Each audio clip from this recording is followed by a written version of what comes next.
اب تیسری نماز جو ہم پڑھ سکتے ہیں جو نوافل میں ہے جس کی بڑی فضیلت ہے وہ نماز صلاۃ الضحیٰ. بہت سے لوگ پریشان ہوں گے صلاۃ الضحیٰ ہمارے علاقے میں الگ الگ ناموں سے پہچانی جاتی ہے. اس کو یا تو اشراق کہتے ہیں یا تو چاشت کہتے ہیں یا تو اوابین کہتے ہیں. یہ نماز ایک ہی ہے, اس کے نام تین ہیں. نماز کو کہتے ہیں عربی میں صلاۃ الضحیٰ, ظہر نہیں ضحیٰ.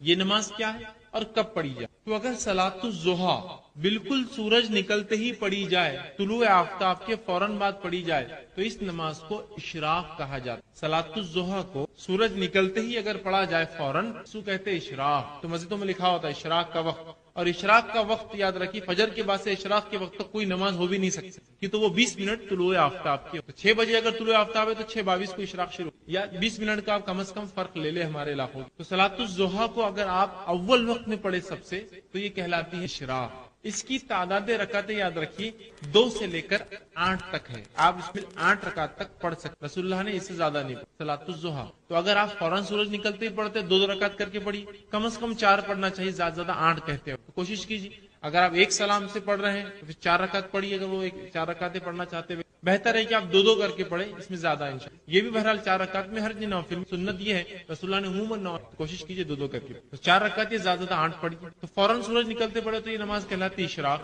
سورج نکلنے کی تھوڑی دیر بعد اگر آپ پڑھیں تو اس کو کہتے ہیں چاشت. اور سورج اتنا اوپر آ جائے کہ زمین گرم ہو جائے, تپش شروع ہو جائے, تو اس وقت جو پڑھی جاتی ہے اس کو کہتے ہیں اوابین. ٹھیک, بہت سے لوگوں کو غلط فہمی ہے کہ چاشت یا جو ہے نماز یا اوابین کے تعلق سے کہ یہ مغرب کے بعد ہوتی ہے. درست نہیں, یہ فجر کے بعد ہی ہے, یاد رکھیں, ظہر سے پہلے. اور یہ نماز آپ کو زوال سے پہلے پڑھنا ہے. اشراق کہلائیں گی جب سورج نکلتے پڑھیں گے, بیچ میں کبھی پڑھیں گے تو چاشت, اور سورج جب ایسی بلندی پر آ جائے کہ گرم ہونا شروع ہو جائے زمین, کہتے ہیں اوابین. اوابین کہتے ہیں یہ اونٹوں کے بچے ہوتے ہیں جو کیا کرتے ہیں صبح چونکہ رات میں بہت سردی ہوتی ہے, جو ہی سورج نکلتا ہے تو اونٹ کا بچہ کیا کرتا ہے جب سورج نکلنا شروع ہوتا ہے جا کر ریت پر کھڑا ہو جاتا ہے, اور جب تک کھڑا ہوتا ہے جب تک کہ اس کو اتنی دھوپ نہ ملے کہ اس کے پیر گرم ہونے لگے. جب اس کے پیر گرم ہونے لگتے تو وہ لوٹ کر اپنی ماں کے پاس بھاگتا ہے, اس کو کہتے ہیں اواب, پلٹنے والا. تو اونٹ کا بچہ پلٹ کر بھاگتا ہے اپنی ماں کے پاس کہ اب بہت گرم ہو گیا. اب ظاہر سی بات ہے ریت کو گرم ہونے اور ان کے بچے کے کھر گرم ہونے کے لیے سورج اونچا ہونا ضروری ہے, اوپر آ جانا ضروری ہے, تبھی تو وہ تپش ہوں گی, جس کو ہمارے علاقے میں ہم کہیں گے 10 بجنا یا 11 بجنا, جب تپش صبح کی ہو جاتی ہے. اس کے بعد تو پھر زوال یاد رکھیے 11:30 ہوگا تو پھر تو زوال, پھر ہو گیا ٹائم. تو آپ اس کو فجر کے بعد سے مطلب طلوع آفتاب سے لے کر زوال کے بیچ میں پڑھ سکتے ہیں. اول وقت میں پڑھی جائے تو اشراق, بیچ میں کبھی پڑھی جائے تو چاشت, اور آخر وقت میں 10:30-11 کے وقت تو یہ ہو جائے گا اوابین. اس کی رکعتیں یاد رکھیے 8 ہے زیادہ. ٹھیک, آپ 4 کر کے 2 بار پڑھیں یا پھر 2 کر کے آپ جو 4. تو یہ رہا تیسری نفل نماز سکتے ہیں, اور تینوں ایک میں آگے بہرحال چاشت, اوابین اور اشراق. تو یہ بھائی نے کہا کہ میں نے حدیث میں کہا کہ 4 رکعت اشراق کی اور 4 ظہر سے پہلے کی جو پڑھیں گا وہ جنت میں جائیں گا. تو اشراق کی نماز جو ہے اصل جس کو اشراق, چاشت اور اوابین, اس نماز کو عربی زبان میں کہتے ہیں صلاۃ الضحیٰ.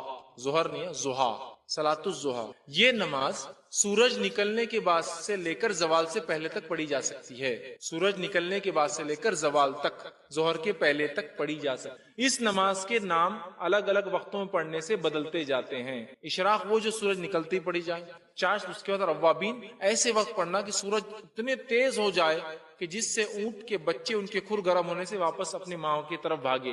اواب کہتے پلٹنے والے کو. تو بہرحال ویسے ہو جائے اس وقت کو. لہٰذا یہ نماز کو 2 کر کے پڑھ سکتے, کم از کم 2 اور زیادہ سے زیادہ 8 رکعت. صلاۃ الضحیٰ کم از کم 2, زیادہ سے زیادہ 8 رکعت. حدیث میں آ رہا ہے کہ 2 نہیں 4 پڑھے. اس کا مطلب یہ کہ 2 پھر 2, زیادہ زیادہ پڑھنا ہے تو اور 2 مطلب 8. لہٰذا جو 4 بھی پڑھے اس کے لیے ہے, جو زائد پڑھنا چاہے تو 8 تک پڑھ سکتا ہے. اور اس کی رکعتیں 2 کر کے ہیں, تو 2 پڑھے پھر 4 پڑھے. اگر کوئی صرف 2 پڑھتا ہے تو اشراق تو ہو جائیں گے, لیکن ثواب میں شامل ہونا ہے تو 4 پڑھنا پڑیں گے کم از کم. 4 سے مور بھی آپ جا سکتے ہیں, اس لیے کہ 8 تک یہ رکعتیں ثابت ہے, تو آپ 2 سکتے ہیں. تو 4 تو کم از کم پڑھنا ہے. اگر وہ حدیث کے تحت جانا ہے, وقت نہیں تو آپ 2 بھی پڑھ سکتے. اس کا ثواب تو ملے گا, لیکن وہ ثواب کے مستحق ہونے کے لیے یہ 4 اور ظہر کی 4 کو لگاتار پڑھتے رہنا.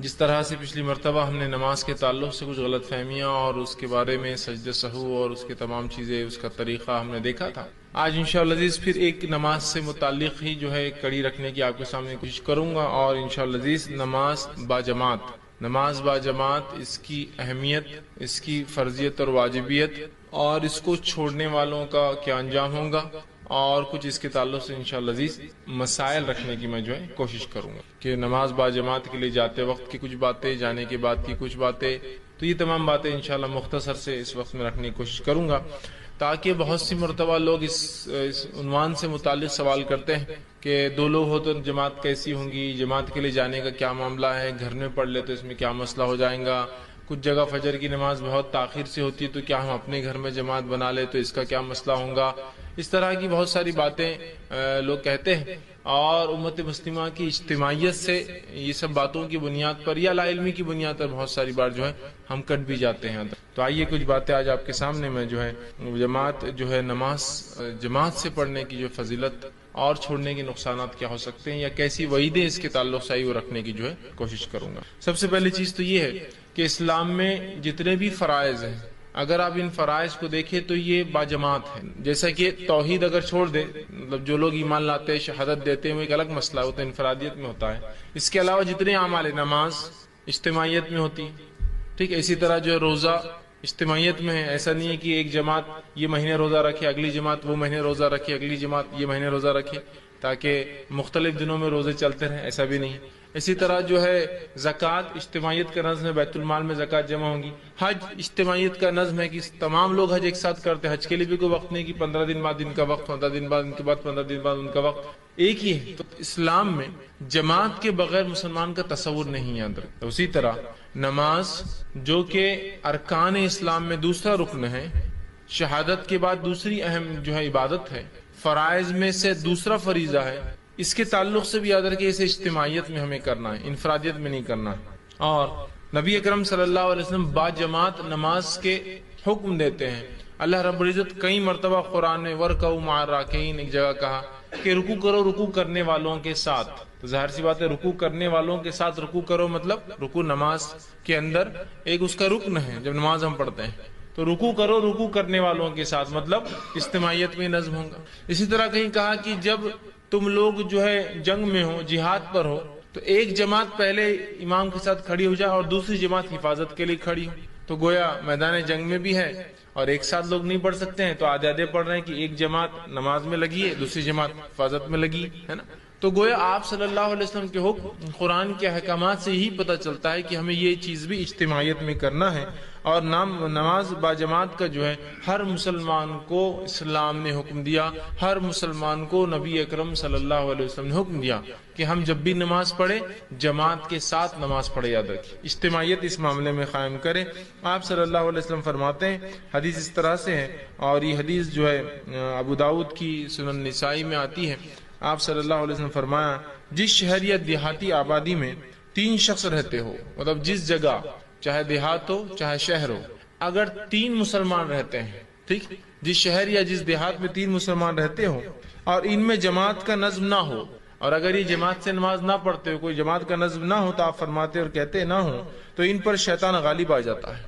تو ان لوگوں پر کیا ہوگا؟ پھر ان لوگوں پر جو 3 ہو یا اس سے زیادہ کوانٹٹی ہو جائے اور وہ جماعتی نظم قائم نہ کرے نماز اور دیگر چیزوں میں، تو شیطان ان پر غالب آ جاتا ہے۔ اور پھر آپ فرماتے لہٰذا جماعت قائم کرو، کیونکہ بھیڑیا ریوڑ سے الگ رہنے والی بکری کو جو ہے یہ بھیڑ کو کھا جاتا ہے۔ بھیڑیا بکری ریوڑ سے اپنے گروپ سے الگ ہو جاتی ہے، جماعت سے الگ ہو جاتی ہے، اس کو اچک لیتا ہے۔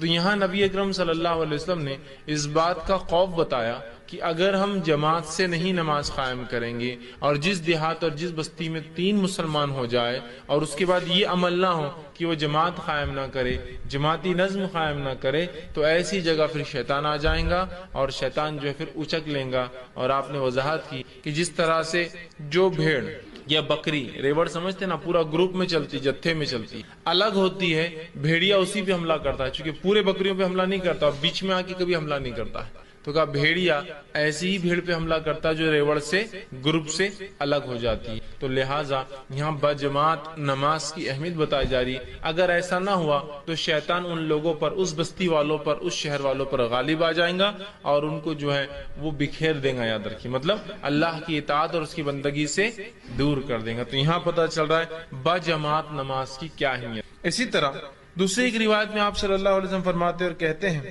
یہ روایت جو صحیح بخاری کی ہے، روایت کے الفاظ سنیے کتنے سخت ہے۔ آپ صلی اللہ علیہ وسلم فرماتے اور کہتے ہیں کہ مجھے اس ذات کی قسم جس کے ہاتھ میں میری جان ہے، میں نے ایسا ارادہ کیا کہ ایک مرتبہ لکڑیاں جمع کروں اور اذان دینے لگاؤں۔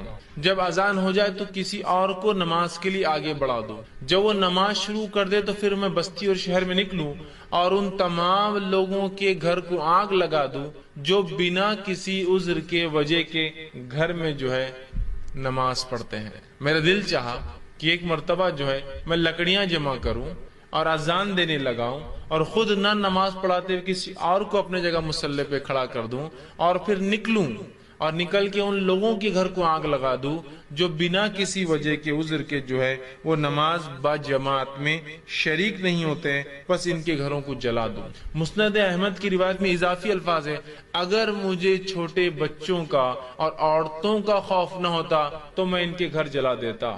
اگر مجھے اس میں عورتیں، چونکہ عورتوں کو بجماعت نماز فرض نہیں ہے، بچوں کے اوپر عبادت فرض نہیں جب تک وہ بالغ نہیں ہوتے، تو اگر مجھے عورتوں اور بچوں کی فکر نہ ہوتی تو میں ان کے گھر جلا دیتا۔ تو کتنی اہمیت بتائی جا رہی بجماعت نماز کی، سمجھ میں آ رہی ہے، بجماعت رہنے کی ہر معاملے میں۔ اور نماز، اور چونکہ نماز ایک ایسا رکن ہے جو ہر روز 5 وقت ہوتا ہے، زکوٰۃ تو سال میں ایک بار ہے، حج زندگی میں ایک بار ہے، لیکن یہ تو روز ہو رہا ہے یہ عمل۔ زکوٰۃ سال میں ایک بار ہے، روزہ سال میں ایک بار، لیکن یہ روز ہوتا ہے۔ اگر یہاں اجتماعیت ہماری ہوں گی تو بہت سارے اس کے فائدے ہوں گے، اور اس بات کی گواہی آپ بھی دیں گے اور میں بھی دیتا ہوں۔ اجتماعیت کے فائدے تو اپنی جگہ ہے ہی، اجتماعیت میں رہنا، لوگوں کے ساتھ رہنے کے بہت سے بینیفٹس ہے، یاد رکھیں، ٹھیک۔ اور یہاں شریعت کا حکم بھی ہے، تو کتنا اہم حکم ہے کہ گھر جلا دینا۔ اسی سے علماء لکھتے ہیں کہ نماز با جماعت یہ واجب اور فرض ہے، یاد رکھیں، با جماعت پڑھنا واجب اور فرض ہے، سوائے شرعی عذر کے، سوائے مجبوریوں کے، سوائے مسجد نہ ہو کسی علاقے میں، مسلمان ہے لیکن مسجد نہیں ہے، سوائے اس کے کہ آپ کی صحت ساتھ نہ دے، حالات ساتھ نہ دے، یہ ایک الگ چیز ہے، یہ عذر ہے، مجبوریاں ہیں، ایکسیپشنل کیسز ہیں۔ اسی طرح آپ صلی اللہ علیہ وسلم فرماتے اور کہتے ہیں، ایک نابینا صحابی جن کا نام ام مکتوم آتا ہے، صحیح مسلم کی روایت ہے، ام مکتوم وہ آئے اور کہا، اللہ کے رسول صلی اللہ علیہ وسلم، میں ایک نابینا انسان ہوں، یہ نابینا تھے، اندھے تھے، میں ایک نابینا انسان ہوں اور مسجد آنا میرے لیے مشکل ہوتا ہے، اس لیے کہ مجھے ہر بار کوئی لے کر آنے والا نہیں ہوتا ہے۔ وہ نابینا تھے اور نابینا انسان کو ظاہر سے چلنے میں بہت تکلیف ہوتی ہے، تو کہا مجھے ہر بار کوئی انسان نہیں ملتا جو مجھے پکڑ کر مسجد تک لا کر چھوڑ دے، تو لہٰذا کیا میں اپنی نمازیں گھر پر پڑھ لوں؟ تو آپ صلی اللہ علیہ وسلم نے کہا، ٹھیک، تو اپنی نمازیں گھر پر پڑھ لیں۔ جب وہ جانے لگے تو راوی کہتے اللہ کے رسول صلی اللہ علیہ وسلم پلٹے اور کہا کہ میں مکتوم ایک منٹ رکو، ذرا ٹھہرو۔ وہ ٹھہر گئے، ٹھہرنے کے بعد ان سے کہا، کیا تمہیں اذان کی آواز سنائی دیتی ہے؟ تو کہا اللہ کے رسول صلی اللہ علیہ وسلم، ہاں مجھے اذان کی آواز سنائی دیتی ہے۔ تو کہا اگر اذان کی آواز سنائی دیتی ہے تو پھر میں تمہیں حکم نہیں دے سکتا ہوں گھر پر نماز پڑھنے کا، تم کو مسجد آنا ہی پڑے گا۔ اگر اذان کی آواز آتی ہے تو میں تمہیں حکم نہیں دے سکتا ہوں گھر میں پڑھنے کا، تمہیں مسجد آنا پڑے گا۔ تو اندازہ لگائیے نماز با جماعت کی کیا اہمیت ہے کہ ایک نابینا بھی اس سے ایکسیپشنل نہیں، جس کو کتنا بڑا عذر ہوتا ہے دکھتا ہی نہیں، تو کہ اگر اذان کی آواز آتی ہے تو کسی نہ کسی کے ساتھ تم کو آنا پڑے گا، میں تم کو چھوٹ نہیں دے سکتا ہوں۔ ایک آدمی کو ایکسیپشنلی چھوٹ دیتے آپ سب کے لیے ہو جاتی ہے نا۔ اذان کی اگر آواز آتی ہے تو اسی سے علماء یہ مسئلہ اخذ کرتے ہیں کہ کہیں مسجد اتنی دور ہو، سواری کا انتظام نہ ہو اور اذان کی آواز بھی نہ آتی ہو تو بہرحال وہ آدمی پھر مجبور ہے، اگر وہ جماعت سے نہ پڑھ سکے تو الگ بات ہے، کیونکہ اذان نہیں آ رہی، مطلب مسجد بہت دور ہے کہ اذان کیا اسے سنائی نہیں دیتی، ورنہ اگر سنائی دیتی تو جانا پڑے گا، نابینا کو بھی جانا پڑے گا۔ اب آج دیکھیے مسجد ہم سے جو ہے 10 میٹر کی دوری پہ بھی نہیں، 100 قدم کی دوری پر بھی نہیں، لیکن تجارت ہے، کسٹمر بہت آتے تو یہاں جلدی ہو جائیں گے نا، مسجد جانا، سب بندی کرنا، جماعت میں کھڑے ہونا، امام صاحب پھر لمبے لمبے سورے پڑھا دیں گے تو ایک وہ مصیبت نہیں ہو جائیں گی سوار، تو وہ سوروں کو سننا، اس کے بعد آنا، تو 15 منٹ تو مار کھا جا رہے اپنے، حالانکہ ہم یہ نہیں سوچ رہے یہ 15 منٹ ہی جمع ہوتے ہیں وہاں آخرت کے اعتبار سے۔ تو میں کیا کرتا ہوں، ایک مصلی لے لیتا ہوں، نماز تو نہیں چھوڑو الحمدللہ، لیکن مصلی لے لیتا ہوں اور اندر ہی بچھا لیتا ہوں دکان کے اندر، اور وہیں فوراً جو ہے رکعت باندھی اور فر جلدی سے ختم ہوا، نہ جانے کا وقت لگا نہ آنے کا وقت لگا، نہ امام صاحب کی لمبی لمبی رکعتیں ملی، اور آرام سے جو ہے نماز ہو گئی، اپنا بزنس بھی چالو۔ ایک بھائی کھڑا ہے، دوسرا نماز پڑھ رہا ہے، پھر دوسرا کھڑا ہوتا پہلا پڑھتا ہے، حالانکہ بازو جماعت ہو رہی ہے۔ کس قسم کی سستی اور عہدی پن ہے، یاد رکھیں کس قسم کا، آپ اندازہ لگائیے۔ اور ہر جگہ ہی سستی اور کاہلی نظر آ رہی، چاہے تجارت کو آگے بڑھانے کے لیے، چاہے معاملات میں جو ہے آگے بڑھنے کے لیے، ہے نا۔ ایک امپورٹنٹ میٹنگ ہے، میں تو یہ ان کی بات کر رہا ہوں جو نماز پڑھتے ہیں لیکن جماعت سے نہیں پڑھتے۔ ابھی بے نمازی کی بات نہیں ہو رہی، لہٰذا میں بے نمازی کے نقصانات وہ میں کچھ نہیں رکھوں گا آج انشاءاللہ آپ کے سامنے، وہ میرا عنوان نہیں ہے چونکہ، ورنہ پھر اس میں ایک ہی درس چلا جائے گا کہ نماز کی اہمیت اور بے نمازی کے کیا نقصان ہو سکتے ہیں۔ ہم تو ان کی بات کریں جو نماز پڑھتے ہیں 5 وقت لیکن جماعت سے نہیں پڑھتے، تو ان کے بارے میں کتنی سخت باتیں آ رہی ہیں۔ جو جماعت سے نہیں پڑھتے ان کی بات ہو رہی ہے، نہیں پڑھنے والوں کا تو الگ ہی معاملہ، جو پڑھ رہے ہیں لیکن الگ پڑھتے ہیں تو ان کے گھر جلانے کی بات ہو رہی ہے، سمجھ رہے آپ بات۔ تو تجارت یا معاملات کے لیے بھائی میٹنگ ہے، اس میں جلدی سے ختم ہو جائیں گی میٹنگ، ہاں یہ الگ بات ہے۔ اتنے لوگ جمع ہوں کہ وہاں جماعت قائم ہو سکتی ہے، اس میٹنگ کی جگہ پر اتنے لوگ جمع ہوں بزنس کے لیے کہ وہاں جماعت قائم ہو سکتی ہے، تو الگ بات ہے پھر کہ ٹیمپرری آپ رکے تو جماعت بنا سکتے ہیں، ہمیشہ کے لیے نہیں ہو سکتا ہے۔ لیکن میں ان کی بات کر رہا ہوں جو پرماننٹلی اپنا جو سلسلہ بنا دیتے ہیں کہ کچھ ہوا کہ بس جماعت کے لیے گھر میں کھڑے ہو گئے، کچھ ہوا کہ بس جماعت کے لیے گھر میں کھڑے ہو گئے، مطلب نماز کے لیے گھر میں کھڑے ہو گئے۔ انفرادی ہوتا ہے یا کبھی مسجد نہ جانے کو چرانے کے لیے، حالانکہ 10 قدم پہ مسجد ہے، ایک جماعت اپنی بنا لے تاکہ یہ جماعت جلدی ہوں گی نا، اپنے حساب سے ہوں گی کہ وہ دستر پہ کھانا لگ چکا ہے، اب کہاں مسجد جاتے نماز کے لیے، یہیں پڑھ لیں گے۔ میں ایکسیپشنل کیس کی بات نہیں کر رہا ہوں کہ رمضان میں آپ کسی دعوت میں ہیں جہاں الحمدللہ رمضان میں تو تقریباً لوگ نماز پڑھتے ہی ہیں، جس کی وجہ سے مسجدیں ویسے ہی نہیں پڑتی ہے، تو مسجد والے بھی چاہتے ہیں کہ آپ کہیں پڑھ لے تو اچھا ہوتا ہے نا۔ مسجدیں نہیں پڑتی ہے ویسے ہی نہیں پڑھ رہی ہے نمازوں میں، عام نمازوں میں تو کوئی خاص دعوت ہو جائے محلے میں تو مسجد تو پیک ہو جاتی ہے، تو ظاہر سی بات ہے وہاں کو بنا لے، وہ تو ایکسیپشنل کیسز ہوتے ہیں۔ لیکن جنرل اس میں ہم ایسا کرتے ہیں، بہت سے لوگ ایک سلسلہ بنا لیتے ہیں کہ بس گھر میں نماز پڑھ لو، بزنس کی جگہ نماز پڑھ لو، چھت پر نماز پڑھ لو، ٹھیک۔ مجبوریاں الگ چیز ہے کہ میں کالج میں ہوں جہاں سے مسجد نہیں، اذان کی آواز نہیں آتی تو میرے لیے پھر جانا بھی ضروری نہیں، تو وہاں میں جماعت بنا لیتا ہوں یا وہاں میں پڑھ لیتا ہوں مصلی ڈال کے نماز انفرادی، وہ الگ شکلیں ہیں۔ لیکن عام اعتبار سے ہم دیکھتے ہیں لوگ بہت جی چراتے ہیں نماز کے وہاں اور پڑھتے ہیں، اور جب انسان جماعت سے چھوٹ جاتا ہے نا، تو یہ میرا تجربہ اور مشاہدہ ہے، میں نے دیکھا ہوں جن لوگوں نے با جماعت نماز کو چھوڑا، پھر گھروں میں جماعتیں چالو کی، پھر انفرادی، چونکہ گھر میں جماعت مینٹین نہیں ہو سکتی کبھی، پھر انفرادی چونکہ لوگ نہیں آنے، انفرادی جماعتیں چالو کی۔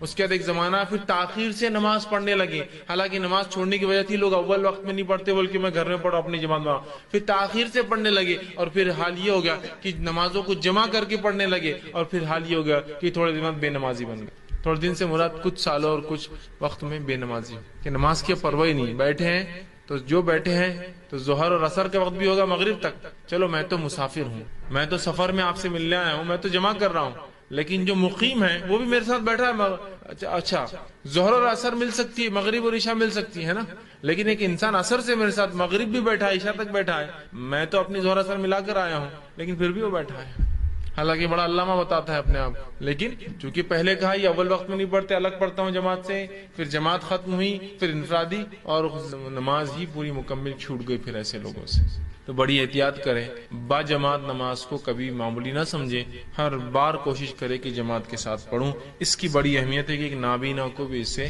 ایکسیپشنل مستثنا نہیں کیا گیا شریعت میں۔ اسی طرح صحیح مسلم کی روایت ہے، عبداللہ ابن مسعود رضی اللہ عنہ فرماتے ہیں، بڑی سخت بات وہ کہتے ہیں، کیا فرماتے سنیے، وہ فرماتے ہیں کہ ہم میں سے کوئی بھی، آپ صلی اللہ علیہ وسلم کے زمانے میں ہم میں سے کوئی بھی جماعت سے پیچھے نہیں رہتا تھا۔ ہم نماز نہیں پڑھنے والوں کی بات نہیں کر رہے ہیں ابھی، پھر سوچ غور سے سنیے آپ، جو پڑھتے تھے لیکن جماعت سے نہیں پڑھتے تھے ان کی بات ہو رہی کتنی سخت۔ ہم میں سے کوئی بھی اللہ کے رسول صلی اللہ علیہ وسلم کے زمانے میں بغیر جماعت کے نماز نہیں پڑھتا تھا، مطلب سب جماعت میں شامل ہوتے تھے سوائے منافق کے، اور اسی سے وہ کہتے تھے جو با جماعت نماز میں شامل نہ ہو وہ کھلا منافق ہے۔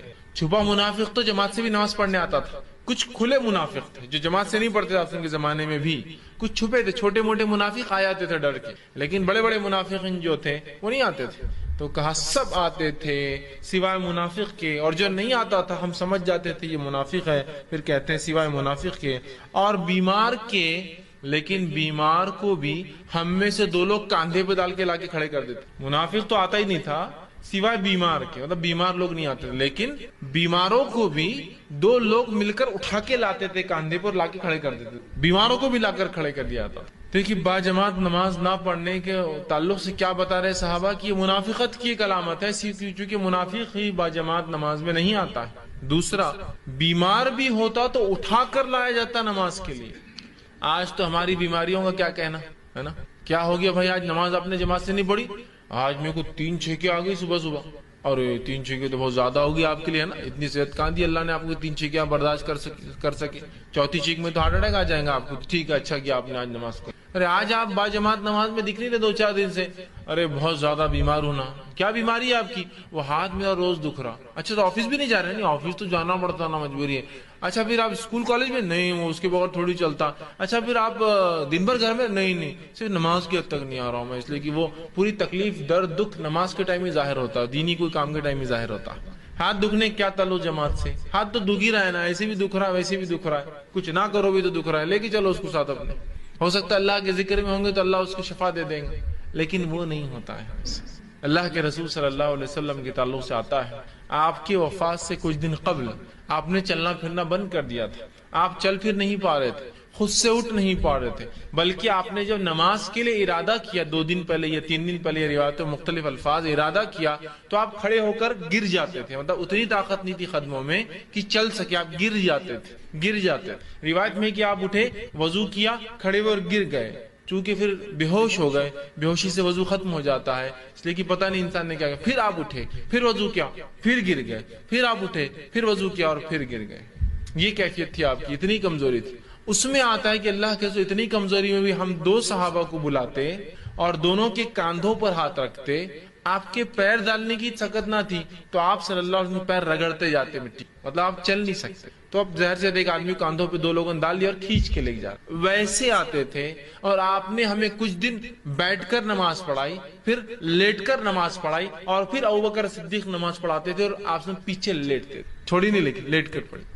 اسے پتا چلا مسجدوں میں ایسا نظم ہونا چاہیے کہ جہاں مصلی بیمار بھی آئے تو لیٹنے کا پروویژن بھی ہو کہ وہ نماز پڑھ، بیٹھنے کا بھی ہو کہ وہ پڑھ سکے. ٹھیک ہے، تو اس بات کو سمجھنا ہے ہمیں. کتنی اہم بات ہے کہ بیمار ہے، نبی ہے، چاہتے تو شرعی عذر بتا سکتے تھے، چاہتے تو اللہ چھوٹ دے دیتا، چاہتا تو اللہ معاف کر دیتا، پھر بھی آ رہے امت کو سکھانے کے لیے کہ نماز با جماعت کی بڑی اہمیت. لیکن ہماری بیماریوں کو میں نے کہا نا کیا کہنا، بہت بڑی بڑی بیماریاں ہو جاتی ہیں. ہم کو چھینک آنا بہت بڑی بیماری ہے، تھوڑی کھانسی کی بیماری ہے، تھوڑا سا آنکھ گرم ہو گیا، تھوڑا سا آنکھ گرم ہو گیا تو فوراً گھر والوں نے بولا نماز کو مت جاؤ. ٹھیک ہے امی نماز کو نہیں، ٹھیک ہے ابا نماز کو نہیں. باقی اگر امی ابا بولے بیٹے تھیٹر مت جاؤ تو نہیں، تھیٹر جاؤں گا تو میں ساتھ رہوں گا اچھے سے، نہیں تو بہت تنگ کروں گا تم. وہاں اپنی منوائی جا رہی بات، یہ ہونا تو فلاں ہوں گا، نماز کے لیے نہیں. آپ نے بول دیا اب میں نہیں جاؤں گا، نہیں امی بھی نہیں بول رہے، ابا بھی نہیں بول رہے، بہت زیادہ مجھے بخار دکھ رہا، یہ دکھ رہا. یہ تمام چیزیں وجوہات نہیں ہے نماز کو، نہیں ہے نماز کو چھوڑ. بہرحال اسی طرح نماز با جماعت کی اہمیت اس سے ہی پتہ چلتی ہے. سورہ نساء سورہ نمبر 4 آیت نمبر 102 میں اللہ نے فرمایا کہ جب تم جنگ میں ہو اور جنگ کی حالت میں ہو اور خوف کا معاملہ ہو، جنگ ہو یا خوف ہو مطلب دشمن کے حملے کا ڈر ہو، تو تب امام کے پیچھے کچھ لوگ کھڑے ہو اور کچھ لوگ حفاظت کرے، پھر کچھ لوگ کھڑے ہو کچھ لوگ حفاظت کرے. اسے کہتے ہیں صلاۃ الخوف. خوف دشمن کے حملے کا ڈر یا جنگ کے میدان میں نماز پڑھنا جب دشمن حملہ کر سکتا ہے. تو تب نماز کا طریقہ یہ کہ ہاف جماعت لڑیں گی جو مسلمانوں کی ہے، آدھی امام کے پیچھے آئیں گی یا جو بھی امام طے کرتا ہے جو بیسٹ پاسبل اسٹریٹجی ہو سکتی ہے پیچھے آئیں گی. ایک شخص نماز بانے اور آپ صلی اللہ علیہ وسلم صلاۃ الخوف پڑھی، آپ نے پڑھ کر بتایا صلاۃ الخوف کیا ہوتی ہے اور کیسے ہوتی ہے. تو امام کھڑے ہوتے، اللہ کے رسول کھڑے ہوئے ایک مرتبہ نماز کے لیے، آدھے صحابہ پیچھے آئے، ٹھیک آدھے صحابہ پیچھے آئے، اس کے بعد 2 رکعت کے بعد سلام پھیر کر چلے گئے، پھر آدھے اس کے بعد آئے. رسول اللہ کنٹینیو کر رہے اپنی، آپ نے 4 پڑھی، صحابہ نے 2 اور اس کے بعد کی جماعت نے 2 رکعت پڑھ کے اپنے گئے. سمجھ رہے بات؟ تو خوف کا ماحول ہے، دشمن کے حملے کا ڈر ہے، اتنے میں بھی نبی اکرم صلی اللہ علیہ وسلم بتا رہے ہیں، اللہ حکم دے رہا ہے کہ نماز با جماعت ہوں گی، کہ آدھے لوگ پڑھے اور آدھے حفاظت کریں. تو گویا حملے کے اس میں بھی، خوف کے ماحول میں بھی، وہاں بھی نماز با جماعت پڑھنا ہے. تو اس کی فرضیت سمجھ میں آ رہی ہے نا، نماز با جماعت کتنی اہم چیز ہے. کہ خوف کے ماحول میں بھی جماعت بنانا، دشمن کا ڈر، اور یہ کوئی دشمن کے ڈر کی بات کر رہا ہوں، چوہے بلی کتا آ جانے کا ڈر نہیں کہ آ جائیں گا بکری آ کے یہ کھا لیں گی. دشمن جہاں جان کا ڈر ہے، دشمن آئیں گا اچانک تو کیا آ کے بولیں گا نماز توڑ دو میں لڑنے آیا تم سے چلاؤ لڑنے، وہ تو نماز میں آپ کو ماریں گا. سمجھ؟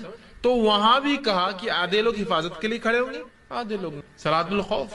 تو اس کا طریقہ پورا قرآن نے بتایا، سورہ نساء آیت نمبر 102 اور اس کے آگے اٹھائیے، پورا طریقہ آپ کو مل جائے گا. معاف کرنا، ہاں 102 آگے پورا طریقہ آپ کو نماز کو مل جائے گا صلاۃ الخوف. اور رسول اکرم صلی اللہ علیہ وسلم پڑھائی، صحابہ بیان کرتے کہ ایسے ایسے مختلف ادوار میں ایسا ایسا ایسا ایسا آپ نے اس نماز کو پڑھایا، لیکن وہ بھی باجماعت. تو آپ دیکھ رہے ہیں جماعت کی کتنی اہمیت. لیکن ایک وضاحت یہاں ضروری ہے، جماعت کی اہمیت یاد رکھیے بہت ہے، لیکن آپ کو حالات اور ماحول دیکھنا بھی ضروری ہے. ورنہ بہت سے لوگوں کو میں نے دیکھا کہ اپنی باجماعت نماز کو انسانوں کی تکلیف کی وجہ بنا دیتے ہیں. آپ ٹرین میں جا رہے ہیں، ٹرین میں باجماعت نماز نہیں ہو سکتی میرے بھائی. گورنمنٹ نے آپ کے لیے کوئی پروویژن نہیں کر رکھا ہے کہ مسلمان نماز پڑھیں گے تو ٹرین میں جگہ بنائی جائے. اب آپ پورے انسانوں کو بولیں گے رک جاؤ مسلمان آ گئے، اب نماز پڑھنا رہتی ہے ہم کو، اور جماعت سے پڑھیں گے اور کھڑے ہو کے پڑھیں گے ٹرین میں، اور مصلی بچھا دیا جاتا ہے.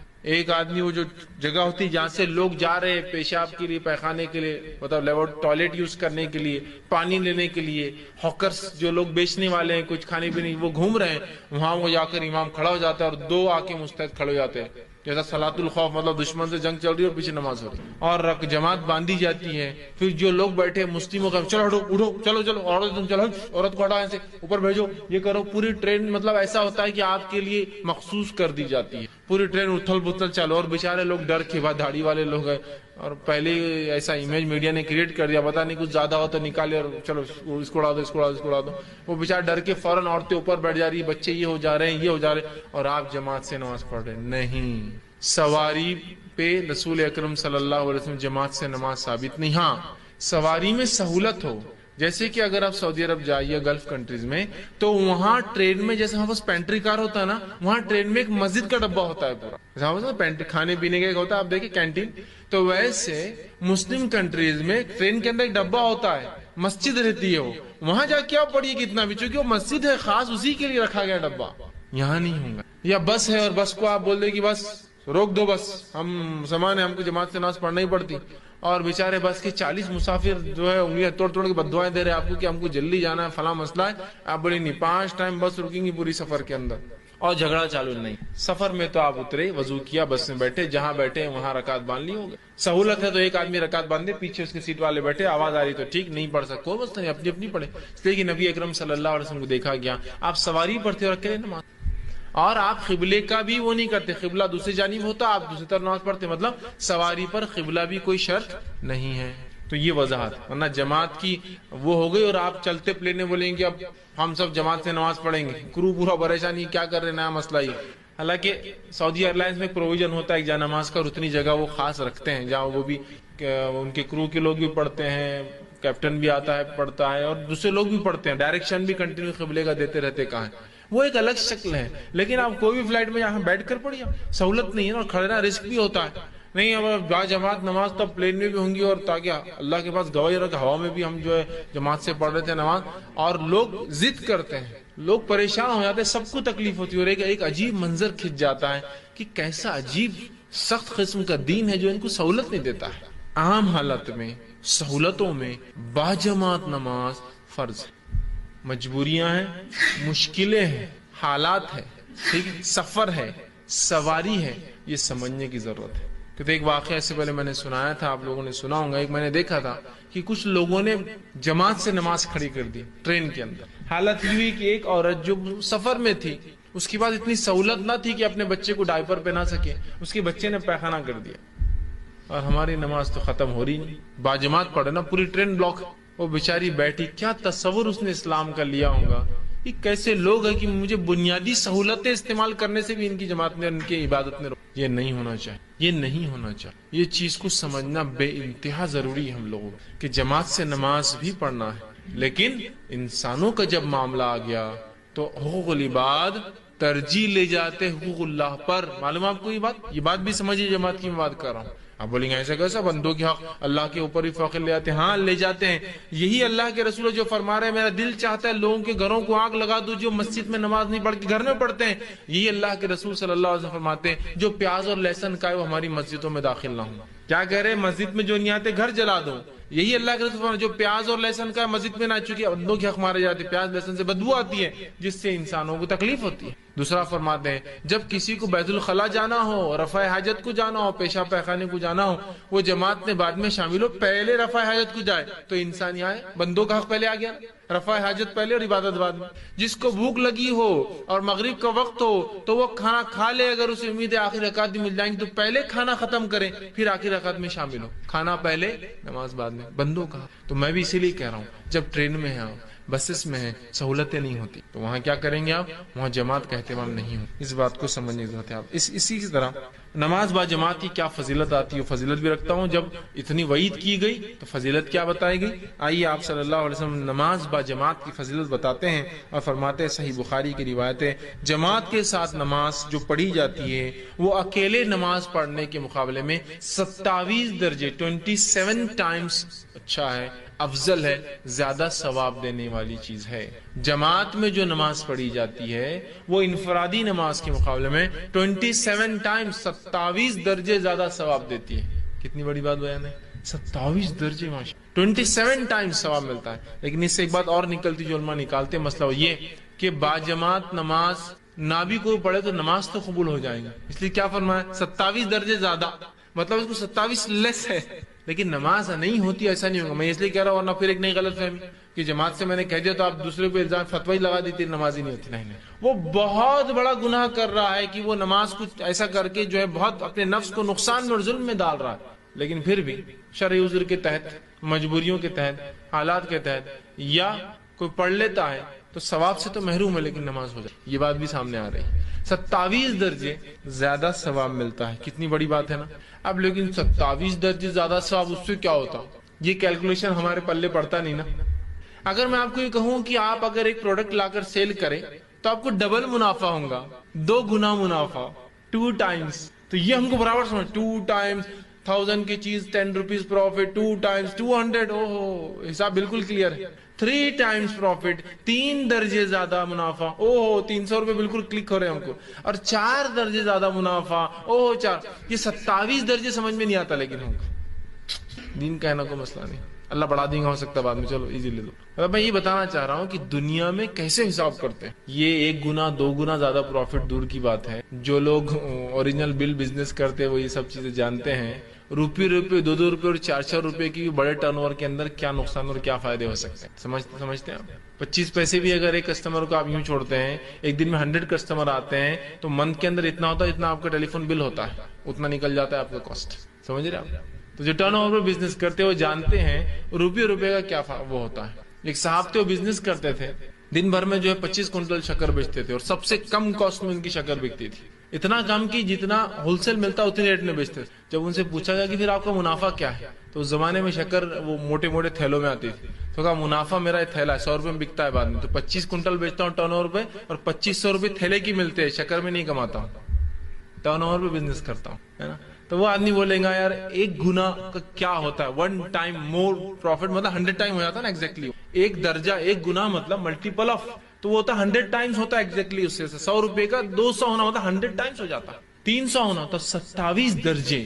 میں یہ بات سمجھانے کی کوشش کر رہا ہوں کہ دین میں یہ کیلکولیشن ہم کو سمجھتے نہیں. جب درجات کی بات ہو رہی 700 درجے ثواب، 70 درجے ثواب نہیں سمجھیے اس کو، دنیا کی حساب کتاب سمجھتے. تو بہرحال 27 درجے زیادہ ثواب کون بیوقوف ہے جو چھوڑ سکتا ہے نا. آئیے اسی طرح فرماتے ہیں اس کی فضیلت میں صحیح بخاری صحیح مسلم متفق علیہ روایت ہے. فرماتے اور کہتے سنیے، آدمی کا جماعت کے ساتھ نماز پڑھنا گھر اور بازار میں نماز پڑھنے کے مقابلے میں 20 سے زیادہ گنا زیادہ فائدہ مند. 20 ٹائمز یا مور دین 20 ٹائمز. اوپر والی روایت میں 27 ٹائمز آ گیا، اس روایت میں مور دین 20 اپ ٹو 27 ٹائمز. یہ معنی ہو سکتا ہے کہ 20 سے لے کر 27 کے بیچ میں کچھ درجات اس کی نیت کے اعتبار سے ملیں گے اس کو.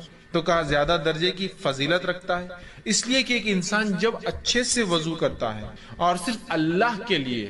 تو آپ صلی اللہ علیہ وسلم فرماتے تھے کہ حدیث کے الفاظ اس طرح سے کہ آدمی کا جماعت کے ساتھ نماز پڑھنا یہ جو ہے گھر میں نماز پڑھنے کے مقابلے میں 20 سے زیادہ درجے جو ہے فضیلت رکھتا ہے، اس لیے کہ ایک انسان جب اچھے سے وضو کرتا ہے اور صرف اللہ کے لیے نماز کے لیے مسجد کا رخ کرتا ہے، صرف اللہ کے لیے، صرف نماز کے لیے مسجد کا رخ کرتا ہے، تو ہر قدم کی عوض اللہ سبحانہ تعالیٰ اس کے درجات کو بلند کرتا ہے۔ جماعت میں جانے کا ثواب دیکھیے، 20 سے زیادہ گنا ثواب کے علاوہ جب چلتا ہے تو ہر قدم پر اس کے درجات بلند ہوتے ہیں، مطلب گناہ معاف ہوتے ہیں، اس کے درجات بلند ہوتے ہیں، درجات بلند کرتا ہے اور گناہ مٹا دیتا ہے۔ اور مسجد میں داخل ہونے کے بعد وہ جو ہے جتنی دیر نماز کا انتظار کرتا ہے وہ نماز کی حالت میں ہوتا ہے اور نماز کے ثواب میں ہوتا ہے۔ مطلب ایک انسان مسجد جا کے جتنی دیر انتظار کرتا ہے نماز کے لیے اتنی دیر ثواب ملتا ہے نماز میں شامل ہونے کا، نماز میں شمار ہوتا ہے، اور فرشتے اس کے لیے رحمت کی دعائیں کرتے ہیں جب تک کہ وہ نماز کی جگہ بیٹھا رہے۔ مطلب نماز پڑھ بھی لیا اور اگر نماز کی جگہ ہی بیٹھا ہے تو فرشتے اس کے لیے رحمت کی دعائیں کرتے ہیں جب تک کہ وہ بیٹھا رہتا ہے، اور اللہ سے درخواست کرتے ہیں، فرشتے گزارش کرتے ہیں کہ اے اللہ اس کی مغفرت فرما دے، اس پر رحم کر، جب تک کہ وہ وضو سے ہوتا ہے تب تک۔ ایک نماز کو ہم نکلے 20 مرتبہ 20 گناہ یا اس سے لے کر 27 مرتبہ تک ثواب بڑھ گیا، فضیلت، ہر قدم پر گناہ معاف ہو رہے ہیں، ہر قدم پر نیکیاں لکھی جائے، درجات بلند ہو رہے ہیں، اور اس کے بعد مسجد میں جب تک بیٹھا ہے نماز کے انتظار میں 5-10 منٹ پہلے پہنچ گیا انتظار میں، تب تک اس کو نماز میں رہنے کا ثواب مل رہا ہے۔ دوسرا سجدہ تلاوت، یہ بھی قسم کا سجدہ ہی ہے، سجدہ تلاوت۔ اب سجدہ تلاوت کیا ہے؟ سجدہ تلاوت سنت ہے، اس پر صحابہ کا اجماع ہے۔ سجدہ تلاوت سنت ہے، اس پر صحابہ کا اجماع ہے، یاد رکھ، ٹھیک ہے۔ اس کی مشروعیت، اس کا مشہور ہونا، اس کا عمل میں لانا، رسول اللہ کا اس کو عمل کرنا، اس معاملے میں صحابہ کا اجماع ہے۔ اس معاملے میں کچھ اختلاف پایا جاتا ہے کہ واجب ہے یا سنت ہے، ضروری ہے یا سنت ہے، تو اس معاملے میں صحیح قول اور صحیح رائے ہے سجدہ تلاوت کا کرنا سنت ہے، واجب نہیں ہے، یاد رکھ، سجدہ تلاوت کا کرنا سنت ہے، واجب نہیں ہے۔ انشاءاللہ میں آپ کے سامنے کچھ واقعات اور کچھ حالات رکھی جو ہے صحابہ کے اقوال وہ رکھنے کی کوشش کرتا ہوں۔ آئیے، سب سے پہلی چیز جو ہے صحیح بخاری کی روایت ہے، آپ صلی اللہ علیہ وسلم فرما کہا، میں نے بلکہ جو ہے یزید بن ثابت رضی اللہ عنہ فرماتے ہیں، میں نے اللہ کے رسول صلی اللہ علیہ وسلم کو دیکھا کہ آپ نے سورہ نجم کی تلاوت کی اور آپ نے اس میں کوئی سجدہ نہیں کیا۔ مطلب آپ نے سورہ نجم کی تلاوت کی اور اس میں آپ نے کوئی سجدہ نہیں کیا، حالانکہ سورہ نجم میں ایک سجدہ آتا ہے۔ اسے پتہ چلا کہ سجدہ تلاوت یہ سنت ہے، واجب نہیں۔ اگر واجب ہوتا تو وہ صحابی کو اللہ کے رسول کرواتے، وہ کہتے میں نے پڑھا اور مجھے سجدہ تلاوت آپ نے نہیں دیا اس کے ساتھ، جبکہ ہم جانتے ہیں سورہ نجم میں ایک سجدہ آتا ہے۔ اسی طرح عمر بن خطاب رضی اللہ عنہ نے ایک بار جمعے کا خطبہ دیا، صحیح بخاری کی روایت ہے، جمعے کا خطبہ دیا، جمعے کے خطبے کے اندر آپ نے جو ہے سجدے کی آیت تلاوت کی، اس کے بعد سجدہ کیا، سجدے کے بعد آپ نے خطبہ کنٹینیو، دوسرے جمعہ آپ نے پھر وہی صورت پڑھی، سجدے کی آیت پڑھی اور سجدہ نہیں کیا، اور سجدہ نہیں کرنے کے بعد یہ کہا اور فرمایا یقیناً ہمیں ان سجدوں کا حکم نہیں دیا گیا، لہذا جو شخص سجدہ کرنا چاہے کرے اور جو نہ کرنا چاہے اس پر کوئی گناہ۔ حضرت عمر نے نماز خطبے میں ایک آیت تلاوت کی جو سجدہ تھا، جس میں سجدہ کیا، اگلے جمعہ وہی آیت تلاوت کی، سجدہ نہیں کیا اور کہا ہمیں سجدہ کرنے کا حکم نہیں دیا گیا تھا، مطلب یہ سنت ہے، واجب نہیں، تو لہذا جو کرے بہت اچھی بات ہے، جو نہ کرے اس پر کوئی گناہ نہیں۔ لیکن میں یہ کہوں گا کرنا چاہیے، یہ مستحب اور پسندیدہ عمل ہے، رسول اللہ نے کیا، کرنا چاہیے لیکن واجب نہیں۔ دونوں باتیں آپ سمجھ رہے ہیں، کوئی گناہگار نہیں ہوگا اگر نہیں کرتا ہے تو، لیکن کرنا چاہیے۔ رسول اللہ نے نماز میں بھی کیا سجدہ تلاوت، نماز کے باہر کیا، تو نماز میں بھی کیا جا سکتا ہے، نماز کے باہر بھی کیا جا سکتا ہے، کرنا چاہیے لیکن واجب اور فرض نہیں ہے۔ اسی طرح جو ہے اس کو کرنا کیوں چاہیے، اس کے تعلق سے جو بات ملتی ہو تو یہ کہ رسول اللہ نے ہمیشہ کیا تو یہ افضل ہوا۔ دوسری بات جو ملتی ہے ہم کو وہ یہ ہے، جو سجدہ تلاوت کرنے کا جو فائدہ ہے جس کی وجہ سے میں کہہ رہا ہوں کرنا چاہیے، وہ صحیح مسلم کی حدیث آپ نے فرما دی، کتنی اچھی بات ہے۔ جب ابن آدم کسی سجدے کی آیت پر تلاوت کرتے وقت سجدہ کرتا ہے اور پھر سجدہ کرتا ہے تو شیطان کہتا ہے مجھے سجدے کا حکم میں نے نہیں کیا، ابن آدم کو سجدے کا حکم ہوتا ہے، یہ سجدہ کر رہا ہے جس کی وجہ سے ایسی جنت میں جائیں گا، اور مجھے سجدے کا حکم ہوا تھا میں نے انکار کیا جس کی وجہ سے میں آگ میں۔ تو ایک تو موقعہ مطلب جو ہے ایک مستحب عمل ہے، اور دوسرا شیطان کو رسوا کرنے والا عمل ہے نا، شیطان رسوا ہوتا ہے کہ مجھے حکم ہوا تھا میں نہیں کر پایا سجدہ، میں نے نہیں کیا، ابن آدم کو حکم ہوا اس نے کیا وہ جنت میں جائیں گا، مجھے حکم میں نے نہیں کیا میں آگ میں جاؤں گا. تو اس وجہ سے کرنا چاہیے، لیکن پھر بھی واجب نہیں ہے. ورنہ بہت سے لوگ سجدے تلاوت کا کفارہ پوچھنے آتے ہیں، نہیں کیے تو کیا ہے، واجب. ٹھیک ہے یہ لیکن مستحب ہے، بہت اچھا عمل. اسی طرح جو ہے سجدے تلاوت جو ہے ان کی جو ہے تعداد کے تعلق سے یاد رکھیے، سجدے تلاوت ایک ہی ہوتا ہے، ایک ہی ہوتا ہے، ایک سجدہ ہوتا ہے. تعداد جیسا دو نہیں، جیسا ہم لوگ نماز میں کرتے دو ہوتے ہیں، سجدے تلاوت ایک ہی ہوتا ہے. آپ ایک ہی بار کریں گے. ایسا آپ نماز میں ماشاءاللہ ہم تراویح پڑھتے تو اس میں ہوتا نہیں، امام صاحب ایک ہی بار کراتے ہیں، وہ ایک ہوں گا. نماز میں اگر ہوں گا تو اللہ اکبر کے ساتھ ہوں گے تاکہ پتہ چلے کہ سجدے تلاوت، اور نماز کے باہر کریں گے تو آپ سیدھے چل جائیں گے سجدے کچھ بولنے کی. تو اس سے تلاوت کی تعداد جو ہے سجدے کی جو ہے وہ ایک ہوں گا. اور یہ سجدے ایک ہوں گا. اور یہ سجدے کتنے ہیں قرآن کے اندر؟ تو اس معاملے میں ایسی کوئی حدیث نہیں ملتی کہ رسول اللہ فرمایا اتنے ہیں، لیکن جو باتیں پتہ چلتی ہوئی ہے کہ سجدے تلاوت جس پر علماء کا اور ائمہ کا اتفاق ہے وہ ہے 15 سجدے تلاوت. کسی نے کہا 14 ہے اور کسی نے کہا 11 ہے، لیکن صحیح بات یہ ہے کہ 15 سجدے تلاوت. کتنے؟ 15 جگہوں پر 15 ایسے مقامات ہیں جہاں سجدے تلاوت ہے. حالانکہ حدیث کے اندر 2-3 بات آتی ہے، جیسا کہ دیکھیے کسی حدیث میں آتا ہے کہ آپ نے 15 کیے، 14 کیے، 11 کیے لگاتا ہے، لیکن جو صحیح بات ہے وہ یہ ہے کہ ثابت کوئی روایت نہیں. 15 ہیں. کون کون سے؟ مختصر انداز میں آپ کے سامنے رکھ دیتا ہوں. پہلا جو ہے میں ترتیب میں رکھ رہا ہوں قرآن کے آرڈر کے اعتبار سے، سورہ اعراف کی آخری آیت 206 نمبر، سورہ اعراف سورہ نمبر 7 آیت نمبر 206، پہلا سجدہ جو قرآن میں آتا ہے. دوسرا سجدہ جو قرآن میں آتا ہے وہ ہے سورہ رعد سورہ نمبر 15، معاف کرنا سورہ نمبر 13 آیت نمبر 15. سورہ رعد سورہ نمبر 13 آیت نمبر 15 کا دوسرا سجدہ ہے. تیسرا سجدہ جو قرآن میں آتا ہے وہ سورہ نحل سورہ نمبر 16 آیت نمبر 50، سورہ نحل سورہ نمبر 16 آیت نمبر 50. چوتھا سجدہ جو قرآن کا آتا ہے وہ ہے سورہ الاسراء یا سورہ بنی اسرائیل سورہ نمبر 17 آیت نمبر 109. سورہ نمبر 17 سورہ بنی اسرائیل یا سورہ اسراء، اسے دو نام سوروں کے سورہ کے آیت نمبر 109. پانچواں سجدہ تلاوت ہے سورہ مریم سورہ نمبر 19 آیت نمبر 57، سورہ مریم سورہ نمبر 19 آیت نمبر 57. اسی طرح جو چھٹا تلاوت کا سجدہ ہے وہ سورہ حج سورہ نمبر 22 آیت نمبر 18، سورہ حج سورہ نمبر 22 آیت نمبر 18 یاد رکھیں. اسی طرح جو ہے ساتواں جو آتا ہے سورہ الفرقان سورہ نمبر 25 آیت نمبر 60، سورہ الفرقان سورہ نمبر 25 آیت نمبر 60 میں آتا ہے. آٹھواں سجدہ آتا ہے سورہ نمل سورہ نمبر 27 آیت نمبر 26، سورہ نمل سورہ نمبر 27 آیت نمبر 26. اسی طرح نواں سجدے جو ہے تلاوت آتا ہے وہ ہے سورہ نمبر 32 سورہ سجدہ آیت نمبر 15، سورہ 32 سورہ سجدہ آیت نمبر 15. اسی طرح 10واں جو آتا ہے وہ یہ ہے، اس کے اندر جو بہرحال ملتا ہے وہ یہ ہے 10واں نمبر جو ہے سورہ سعد جو ہے اس کے آیت نمبر جو ہے 24 جو ہے سورہ سعد اس کی آیت نمبر 24 کے اندر ملتا ہے.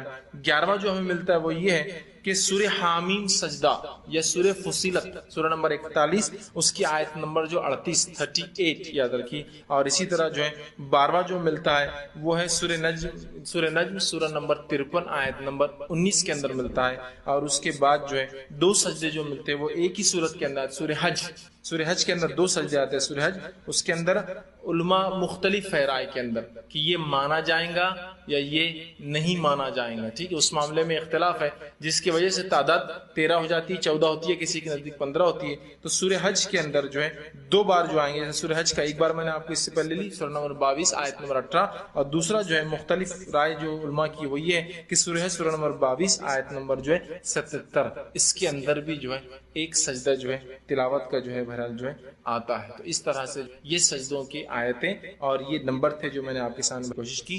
تو اس طرح سے ایسے 15 مقامات پر یہ سجدے بہرحال آتے ہیں. اسی طرح نماز میں سجدے تلاوت کرنا بھی ہے اور نماز کے باہر بھی کوئی کر سکتا ہے. ٹھیک ہے، نماز میں اگر امام کرے تو طریقہ میں نے بتایا اللہ اکبر کہہ کے جائیں گا تاکہ مقتدی کو پتہ چلے سجدہ کر رہا ہے، اور جب اٹھیں گا تو پھر اللہ اکبر کہہ کر اٹھیں گا. عام اعتبار سے سیدھا وہ نماز کے اندر چلا جائیں گا، اس لیے کہ آپ صلی اللہ علیہ وسلم کے تعلق سے آتا ہے. یہ روایت میں الفاظ یوں ہے کہ آپ صلی اللہ علیہ وسلم نے سورہ پڑھا جس کے اندر سجدہ تھا، اور اس کے اندر جو ہے سجدہ جو ہے آپ نے کیا، اس کی تلاوت فرمائی. ٹھیک ہے، اسی طرح جو ہے نماز کے علاوہ بھی سجدہ تلاوت جو ہے کیا جا سکتا ہے. اس کے تعلق سے جو روایت آتی ہے اس کے الفاظ دیکھیے اس طرح سے. یہ مسند احمد کی روایت ہے، آپ نے فرمایا اور کہا کہ رسول اللہ صلی اللہ ہمارے پاس سورت تلاوت کیا کرتے تھے.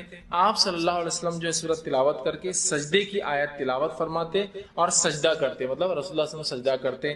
پھر وہ صحابہ کہتے ہیں کہ آپ صلی اللہ علیہ وسلم کے ساتھ ہم سب بھی جو ہے سجدہ کرتے حتیٰ کہ وہاں جگہ نہیں بچتی، مطلب سب سجدے میں گر جاتے، جس کی وجہ سے جگہ نہیں بچتی. جس سے پتہ چلا آپ نماز میں بھی کر سکتے، نماز کے بعد بھی سجدہ تلاوت میں جو پڑھے وہ بھی کرے، جو سنے وہ بھی کرے. چونکہ رسول اللہ صلی اللہ علیہ وسلم پڑھتے، صحابہ سنتے اور سب سجدہ کرتے ہیں نا، تو جو سنے وہ بھی کرے، جو پڑھے وہ بھی کریں گے. اسی طرح سجدہ تلاوت چونکہ نماز کا حصہ نہیں ہے تو اس کے لیے وضو بھی شرط نہیں ہے اور قبلہ بھی شرط نہیں، دونوں چیزیں شرط ہے. تو اسی طرح تلاوت کا سجدہ ہی اس میں بھی فرض نہیں ہے اور اس کے لیے قبلہ رخ ہونا بھی شرط نہیں. چونکہ حدیث کے الفاظ جو اس سے پہلے میں نے آپ کے سامنے رکھا تھا، جو مسند احمد کی روایت تھی، آپ صلی اللہ علیہ وسلم سجدے کی آیت تلاوت کرتے، آپ سجدہ کرتے اور ہم بھی سجدہ کرتے، اور اتنے ایسا سجدہ کرتے کسی کو جگہ نہیں ملتی. ظاہر سی بات، اس کا مطلب یہ ان آرگنائز ہوتا، پڑھ لی اور سب کہیں بھی جہاں جگہ ملی وہاں سجدہ کر لی. اسی طرح کی روایت آتی ہیں، اس کے الفاظ دیکھیے اس طرح سے. یہ روایت صحیح بخاری کی آپ نے فرمایا، حضرت ابن عباس رضی اللہ عنہ فرماتے ہیں، عبداللہ ابن عباس، کہ آپ نے فرمایا نبی اکرم صلی اللہ علیہ وسلم سورہ نجم کی جو ہے تلاوت کی اور سجدہ کیا. آپ صلی اللہ علیہ وسلم کے ساتھ مسلمانوں نے، مشرکیوں نے، جنوں نے اور انسانوں نے سبھی نے سجدہ کیا. اب ظاہر سی بات ہے، آپ کے ساتھ انسانوں نے، مشرکوں نے، جنوں نے اور سبھی نے سجدہ کیا. تو مشرک تو نجس ہے، مشرک تو گندگی ہے نا، تو کہاں وضو کریں گا وہ؟ اور مشرک کو قبلے کی طرف دیکھ کر کریں. ظاہر سی بات سب نے کیا انسانوں نے، ٹھیک ہے. تو اس سے پتہ چل رہا ہے کہ اس کے لیے وضو بھی شرط نہیں ہے چونکہ یہ نماز کا حصہ نہیں ہے، اور اس کے لیے جو قبلہ رخ ہونا بھی شرط نہیں. جہاں جیسے آپ کو سہولت ملے آپ بآسانی کر سکتے ہیں. اسی طرح جو ہے سجدہ تلاوت کے لیے تکبیر کہنا لازم نہیں ہے. سجدہ تلاوت نماز میں ہو تو تکبیر کہنا پھر لازم ہو جائیں گے تاکہ لوگوں کو پتہ چلے سجدہ تلاوت ہو رہا ہے، ٹھیک ہے. اسی طرح جو ہے سجدہ تلاوت کی تسبیح وہی ہے جو سبحان رب الاعلی ہم کرتے ہیں، لیکن سجدہ تلاوت کی اور دو دعائیں جو ایک ابو داؤد اور ایک ابن ماجہ کی ہے، آپ چاہے تو دعائیں پڑھ سکتے ہیں. آپ دعاؤں کو جاننے کے لیے آپ کتاب آتی ہے حسن المسلم لے لیں، ساری دعائیں اس میں وہ سجدہ تلاوت کی دعائیں مل جائیں گی. اگر کسی کو سجدہ تلاوت کی دعا یاد نہ ہو تو سب سے سمپل سبحان ربی الاعلی جو آپ نماز کے سجدے میں کرتے وہ کر سکتے، لیکن اس سے ہٹ کر بھی سجدے میں یہ دو دعائیں ثابت ہیں، آپ وہ کر سکتے.